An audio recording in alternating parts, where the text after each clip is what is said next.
Companies move to where they are treated best, and that's going to create job wins or losses for different states. So this is something I think we're going to do a little bit more of a deep dive on soon, because there was a very, very interesting expose or documentary about why Dutch Brothers left Oregon. So Dutch Brothers, you guys probably know, the coffee place, is from the Oregon area, and they expanded there, and they moved to Arizona, Tempe. So it's big news here, of course, but it was the largest real estate lease of the year last year, right?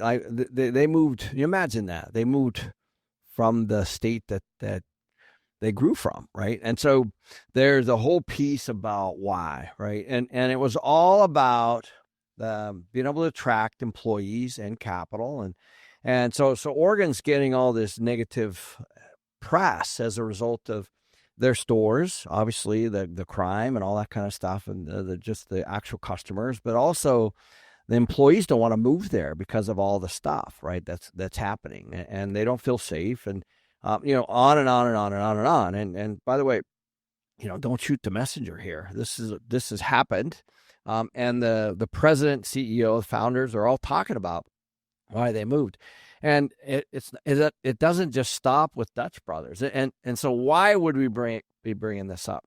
Because there's massive real estate implications as a result of this, right? So one, it completely hurts Oregon, obviously. When you have a clearly there's people that are not going to move to Arizona for sure that work there. That is a fact. But that's irrelevant. They're going to have to find a job somewhere else. So what does that do? Potentially, it raises unemployment there. If they can't find another position. If they can, then it doesn't. But that would assume that other employers are moving to Oregon right now. But regardless, there's a bunch of people that did move to Arizona. And what does that do? In a positive way, so negatively hurts Oregon, positively hurts Arizona, in this particular case, Tempe. Not that everyone moved to Tempe, but that is where the corporate headquarters are. So the people that move, they're now here. And what do they get? They get lower priced housing. They get a little friendlier political climate. They get less tax. And there's a whole calculation in this documentary. It's fascinating. And so I was telling Daniil, I go, this absolutely puts pressure on single-family housing.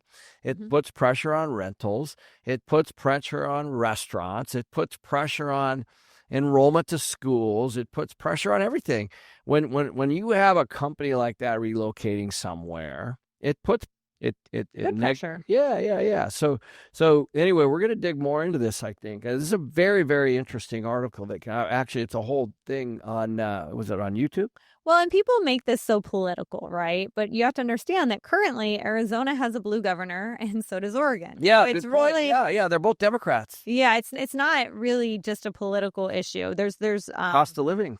Yeah, well, there's other issues. So one of them is tax, right? Because tax is a big deal for businesses. And there's two things with tax: high tax and also unstable tax. So not knowing what the tax is going to be. When you have positive population growth coming into an area, and you're building and you're developing, there's tax dollars being spent from people. They're going there, like even as silly as just vacation, like there's hotel tax and rental car tax and all that stuff. All that stuff pours into the city in a positive manner. Same thing, if there are people moving there, then they're getting their share of tax from the home builders and and the real estate and all that stuff. That's when an economy is booming, it's just like anything else. The people are the revenue; they are the income. Okay, when it goes the other direction, what you have is you have a fixed expenses to run, let's say, the city of Portland. There's no flipping way that they're cutting back on. You know what? We're losing people. Our income's going down. We're gonna trim our fat. We're gonna have to adjust on the expense. Period. It just doesn't happen, right? The reality is, you have lower revenues in a city, and so what do? As you would, we need to continue to tax the people. We need to raise the property taxes. We need to raise the sales tax. We need to get our share of tax from Dutch Brothers. Mm-hmm. That's No what. tax breaks. Yeah. So again, like the people that are left standing that are trying to be loyal to a state are the ones that are getting penalized. And that's what's actually happening. And that's what they finally threw up their hands and they said, enough is enough. Well, because a lot of states give tax incentives to businesses because, you know, you want a business in your state because to your point, it helps everything. It helps give people jobs. It helps with the tax situation. It helps commerce. It's just all around good. So when you give tax breaks, that attracts businesses. So if you're upping taxes and penalizing them and increasing them and giving them no breaks, something has to give, you know. I mean, the point of business is to make money. So you have your, you know, what you want to do, but then what you have to do. Yeah. And the interesting thing about this documentary is it's all very explained. I mean, they're pretty much putting their palms up and being very transparent with, their costs. And by the way, here's the interesting thing. They donated their corporate offices to a nonprofit. Like literally. Now, I'm sure that was for a tax purpose. Don't get me wrong, but they're not going back.